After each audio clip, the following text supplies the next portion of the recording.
Welcome back everybody. Welcome back to the channel. स्वागत है आप सबका आपके अपने चैनल में जिसका नाम है योर गाइड। तो दोस्तों, दोबारा फिर एक बार लेटेस्ट इन्फॉर्मेशन और लेटेस्ट नोटिफिकेशन के साथ मैं आपके सामने हाजिर हूँ। दोस्तों, ये वीडियो बीआरओ के नोटिफिकेशन के बारे में है जो कि लेटेस्ट नोटिफिकेशन है। बीआरओ ने और डिफेंस मिनिस्ट्री के अंडर कुछ पोस्ट निकाली हैं, उसका नोटिफिकेशन है ये। आज इस वीडियो में उन पोस्ट के बारे में और आगे क्या क्या सब कैटेगरीज हैं उस पोस्ट में, क्या जॉब प्रोफाइल रहेगी, क्या सैलरी रहेगी, फॉर्म कैसे भरना है और फॉर्म ऑफलाइन होने वाला है कि ऑनलाइन होने वाला है, फॉर्म की पेमेंट कितनी है, ये हर एक चीज़ हम इस वीडियो में डिस्कस करने वाले हैं। तो वीडियो को अंत तक ज़रूर देखें और वीडियो को लाइक करें, अपने दोस्तों के साथ शेयर ज़रूर करें। अगर आप किसी को जानते हैं जिसको इस वीडियो से फ़ायदा हो सकता है तो उस तक ज़रूर पहुंचाएं और चैनल को सब्सक्राइब करना ना भूलें। तो चलिए आज के वीडियो की तरफ बढ़ते हैं। तो ये गवर्नमेंट ऑफ इंडिया की तरफ से मिनिस्ट्री ऑफ डिफेंस के अंडर बीआरओ विंग ने ये पोस्ट निकाली हैं। तो मैं आपको पढ़ के सुना दूं कि कौन कौन सी पोस्ट हैं ये। पहली पोस्ट जो है वो ड्रॉट्समैन की है। दोस्तों, देखा जाए तो इसमें अनरिजर्व कैटेगरी में 19 पोस्ट हैं। इन सब में मिलाकर सबसे अच्छी पोस्ट ही ड्रॉट्समैन की है। एससी कैटेगरी की 6 पोस्ट हैं, एसटी कैटेगरी की 3 पोस्ट हैं, ओबीसी की 11 हैं और ईडब्ल्यूएस की 4 हैं। तो टोटल ये 43 पोस्ट हैं। सुपरवाइज़र स्टोर का सुपरवाइज़र जो रहेगा उसकी 7 पोस्ट हैं। अनरिजर्व कैटेगरी के लिए 1 पोस्ट है, एससी के लिए और एसटी के लिए कोई पोस्ट नहीं है। ओबीसी के लिए 2 पोस्ट हैं, ईडब्ल्यूएस के लिए 1 पोस्ट है। टोटल ये 11 पोस्ट हैं। Radio mechanic, lab assistant, multi skilled worker और मल्टी स्किल्ड वर्कर 2 टाइप्स का, एक मैसन और दूसरा ड्राइवर इंजन स्टैटिक। और 7वीं पोस्ट जो है वो है स्टोर कीपर टेक्निकल की। तो दोस्तों, ये कुल मिलाकर 459 पोस्ट हैं जो कि बीआरओ ने निकाली हैं। तो आगे देखते हैं इसके बारे में। आगे मैं आपको बता दूं कि दोस्तों, ये जो है आपके सामने, ये आपको नोटिफिकेशन डाउनलोड करना पड़ेगा क्योंकि ये एक ऑफलाइन फॉर्म है। पेमेंट इसकी ऑनलाइन होने वाली है पर ये फॉर्म ऑफलाइन फॉर्म है। आपको ये नोटिफिकेशन का प्रिंट निकाल कर इस फॉर्म को भरना पड़ेगा और बाय पोस्ट आपको ये फॉर्म भिजवाना पड़ेगा। तो दोस्तों, ये फॉर्म आपको भिजवाना पड़ेगा ऑफलाइन बाय पोस्ट, जबकि आपको पेमेंट ऑनलाइन मोड में करनी है in favour of commandant GREF Pune. Pin code है 411015। मैं एक बार फिर रिपीट कर देता हूँ। आपको जो ऑनलाइन पेमेंट करनी है वो करनी है in favour of commandant GREF Pune और पिन कोड है उसका 411015। ये आपको कंफर्म मैं कर रहा हूँ। तो दोस्तों, ये नोटिफिकेशन आई थी 18 फरवरी 2021 को और इसकी लास्ट डेट होगी 2 अप्रैल 2021। पर दोस्तों, इसमें कुछ रिलैक्सेशंस हैं, जैसे कि रिमोट एरिया से जो बच्चे आते हैं उनके लिए 60 डेज़ का टाइम दिया गया है उन्हें, जबकि बाकियों को 45 डेज़ का। तो जो रिमोट एरिया से बच्चे आते हैं उनके लिए टाइम स्लॉट है और डेट जो उनकी लास्ट डेट होगी वो होगी 18 अप्रैल 2021। तो ये मैं आपको बता रहा था कि आपको ये फॉर्म भरना है और बाय पोस्ट भिजवाना है। ये बीआरओ का फॉर्म है, ये आपको डाउनलोड करना पड़ेगा। यहाँ पे आपका नाम आ जाएगा, यहाँ पे पोस्ट का जो सीरियल नंबर रहेगा एडवर्टीज़मेंट का, ये नोटिफिकेशन के स्टार्ट में लिखा रहेगा, जैसे कि 01/2021। ये रिक्रूटमेंट सेंटर रहेगा जो कि पहले से भरा हुआ है, GREF सेंटर पुणे। आगे आपकी कैटेगरी आ जाएगी, आप किस कैटेगरी में फॉल करते हैं। यहाँ पे आपके सिग्नेचर और यहाँ पे आपका पासपोर्ट साइज फ़ोटो आ जाएगा। ये सब डिटेल्स आपको भर के भेजनी पड़ेंगी, बाय पोस्ट भेजनी पड़ेंगी। आपको हर एक चीज़ ध्यान से भरनी पड़ेगी और बाय पोस्ट आपको ये चीज़ भेजनी पड़ेगी। ये डिक्लेरेशंस भरने पड़ेंगे आपको। ये एडमिट कार्ड भी आपको भर के भेजना है। ध्यान रखें, इसमें जो जो आपके लिए है to be filled by candidate वो आपको भर के भेजना पड़ेगा। और ये भी ध्यान दें, फॉर ऑफिस यूज़ ओनली में कुछ ना लिखें। और स्ट्रिक्ट गाइडलाइंस हैं कि एक कैंडिडेट एक से ज़्यादा पोस्ट नहीं करेगा, वरना उसको डिस्क्वालीफाई कर दिया जाएगा। तो ध्यान दें, एक ही बार भर के अच्छे से भेज दें, क्योंकि आपका दूसरा टाइम एक्सेप्ट नहीं किया जाएगा। ये सब डिटेल्स अच्छे से भर के भेज लें। तो दोस्तों, अब मैं आपको इन पोस्ट के education qualification, essential qualification, age और पे स्केल के बारे में बताता हूँ। तो जो पहली पोस्ट जिसकी हमने बात की थी वो थी ड्रॉट्समैन पोस्ट। दोस्तों, ये जो पे स्केल है ये है 5th पे स्केल। लेवल 5 का पे स्केल रहेगा इस पोस्ट का, जो कि रेंज आप लोग देख सकते हैं 29,200 से 92,300 की रहेगी अकॉर्डिंग टू 7th पे कमीशन। और एज जो है वो है 18 से लेकर 27 के बीच में, जबकि एज रिलैक्सेशंस मिले हैं रिजर्व कैटेगरी में।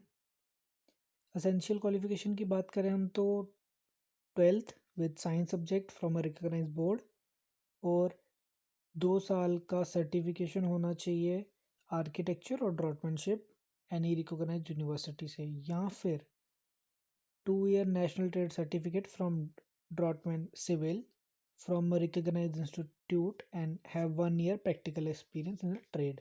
1 साल काम किया होना चाहिए। इन दोनों में से कोई एक कंडीशन जो है वो सेटिस्फाई ज़रूर करनी चाहिए। तो देखा जाए तो ये काफ़ी अच्छी पोस्ट है दोस्तों, काफ़ी अच्छी पोस्ट है ये, क्योंकि इसका लेवल 5 का पे स्केल है।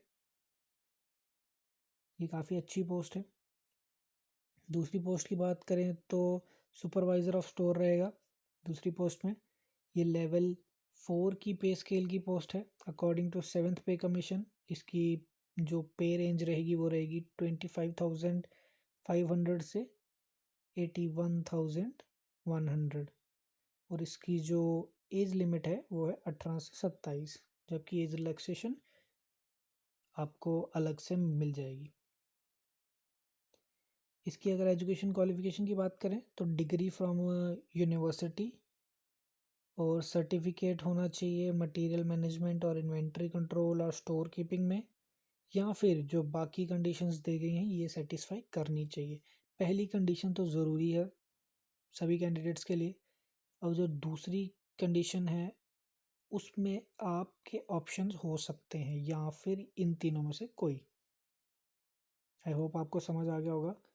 पोस्ट नंबर 3 जो है रेडियो मैकेनिक की, ये भी एक लेवल 4 की पोस्ट है, जिसका पे स्केल लेवल 4 की रहेगा अकॉर्डिंग टू 7th पे कमीशन। इसकी पे रेंज भी 25,500 से 81,100 रहेगी, और एज इसकी भी 18 से 27 के बीच में है।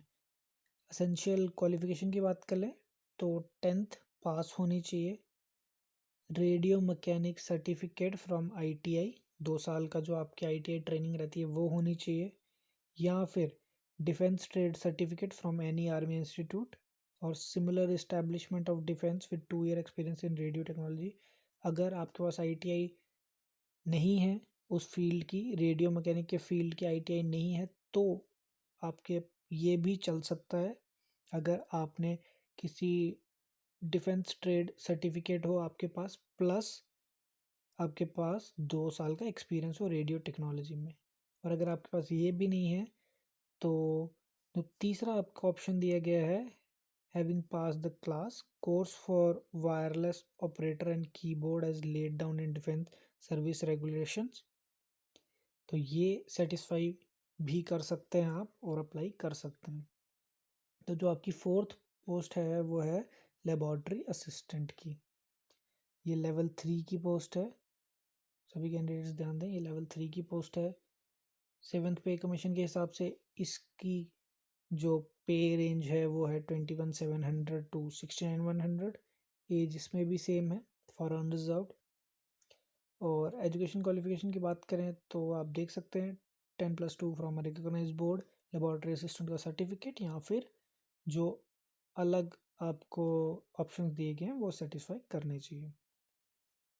5th पोस्ट की बात करें हम तो मल्टी स्किल्ड वर्कर्स मैसन जो रहेगा आपका, ये लेवल 1 की पोस्ट है।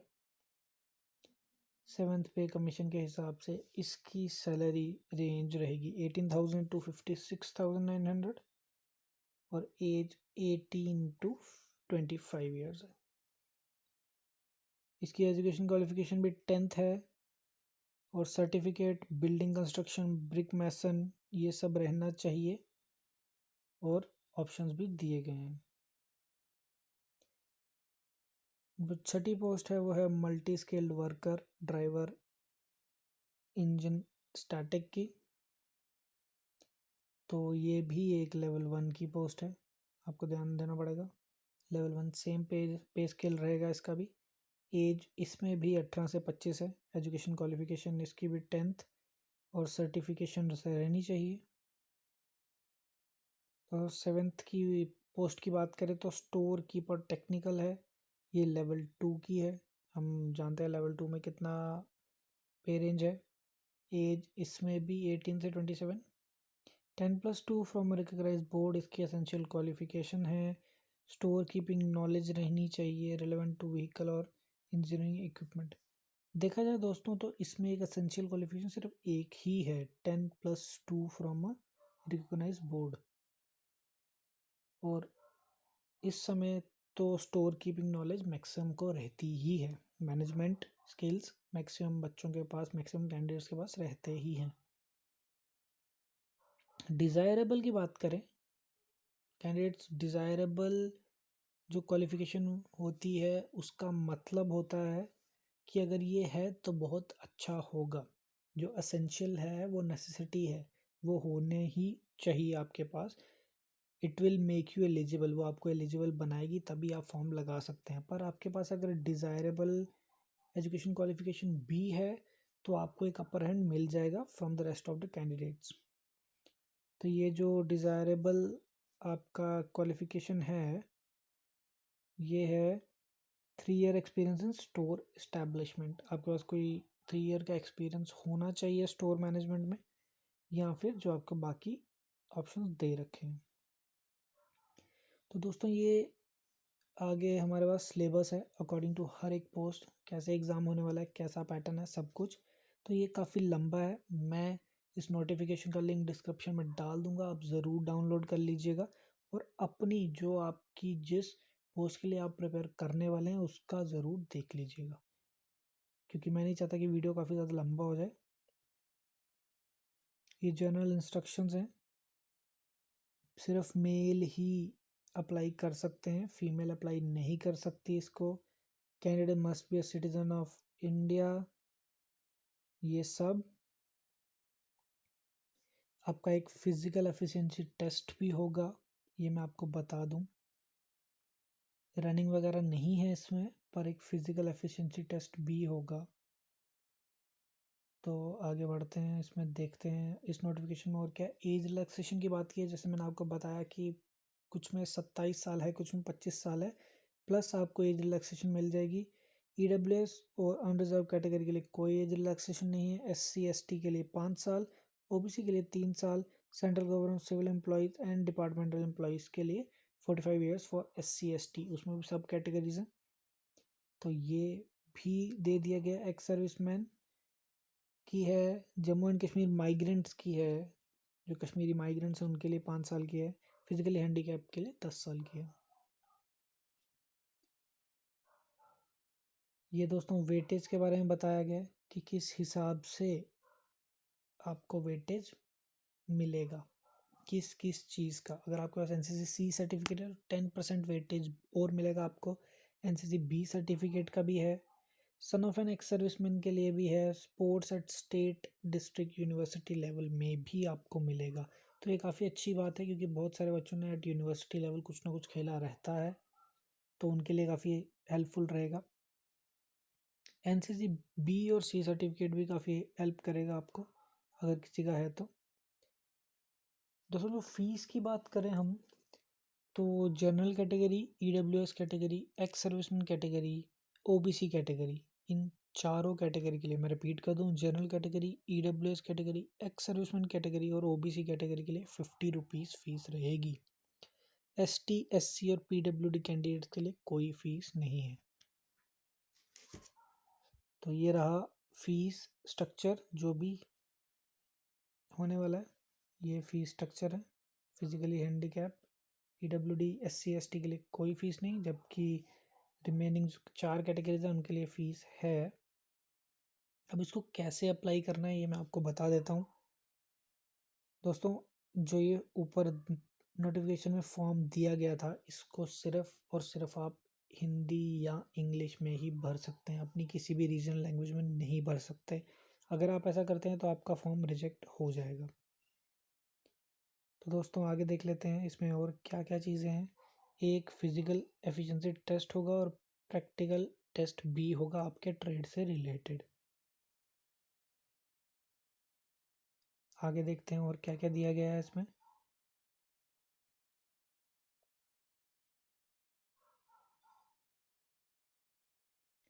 तो दोस्तों ये डॉक्यूमेंट्स के बारे में बताया गया है, ये आप जब नोटिफिकेशन डाउनलोड करेंगे तो आप देख लीजिएगा कि वो एग्ज़ामिनेशन के बाद की बात है। पहले हम नोटिफिकेशंस के थ्रू फॉर्म कैसे भरना है वो देख रहे हैं और क्या क्या चीज़ें आई हैं इस नोटिफिकेशन में वो देख रहे हैं। तो दोस्तों ये कुछ फिज़िकल स्टैंडर्ड्स हैं जो आपको सेटिस्फाई करने ही करने पड़ेंगे। ये डिफरेंट डिफरेंट एरियाज़ के लिए थोड़े डिफरेंट है, वेरी करते हैं। बेसिकली इसमें minimum chest sorry height, weight, minimum height minimum weight रहेगा और चेस्ट एक्सपेंशन रहेगा। कुछ को एक्सपेंशन में थोड़ी रिलैक्सेशन ज़रूर मिलेगी, जैसे कि जो हिमालयन रीजन से, पहाड़ी इलाकों से बच्चे आते हैं उनको हाइट, वेट और चेस्ट एक्सपेंशन में थोड़ी रिलैक्सेशन मिल जाती है। तो दोस्तों मेडिकल स्टैंडर्ड्स भी चेक हो जाएंगे आपके, जब आपका फिजिकल टेस्ट होगा उसके बाद एक मेडिकल टेस्ट भी होगा। विजुअल स्टैंडर्ड्स आपके चेक किए जाएंगे, आई साइट। और आगे जो डिटेल्स दे रखी हैं वो बता रखा है कि हर एक चीज़ डिफाइन कर रखी है कि किसका क्या मतलब होता है। For example definition of ex serviceman candidates क्या रहता है, क्योंकि बहुत सारे कैंडिडेट्स को कन्फ्यूजन होती है। तो हर एक चीज़ बता रखी है, आगे मिसलेनियस इन्फॉर्मेशन दी हुई है। दोस्तों अगर आपको कोई भी प्रॉब्लम आती है तो आप www.bro.gov.in की वेबसाइट पे जाके चेक कर सकते हैं, ऐसा इस नोटिफिकेशन का कहना है। अगर आपको इस नोटिफिकेशन में कुछ जानना है या कुछ आपको समझ नहीं आ रहा है तो ज़रूर कमेंट सेक्शन में लिख के बताइएगा, मैं पूरी कोशिश करूँगा कि आपका वो सॉल्व कर पाऊँ। ये दोस्तों सब नीचे फॉर्म्स दे रखे हैं जो कि अगर किसी से रिलेटेड हैं तो उसको भरने पड़ेंगे और अटैच करके सबमिट करने पड़ेंगे। तो दोस्तों ये था आज का नोटिफिकेशन जो कि बीआरओ की तरफ से है। एक बार फिर बता दूं 459 पोस्ट हैं। मैक्सिमम पे स्केल जो है वो है आपका 92,300, तो काफ़ी अच्छा पे रेंज है उसमें। तो दोस्तों ज़रूर वीडियो को लाइक कीजिए, चैनल को सब्सक्राइब कीजिए। अगर आप एलिजिबल नहीं है इसके लिए तो अपने किसी दोस्त या किसी ज़रूरतमंद तक इस वीडियो को पहुंचा दीजिए, उसे अवेयर करवा दीजिए कि बीआरओ की नोटिफिकेशन आ चुकी है, वो फॉर्म भर दे। All the best guys.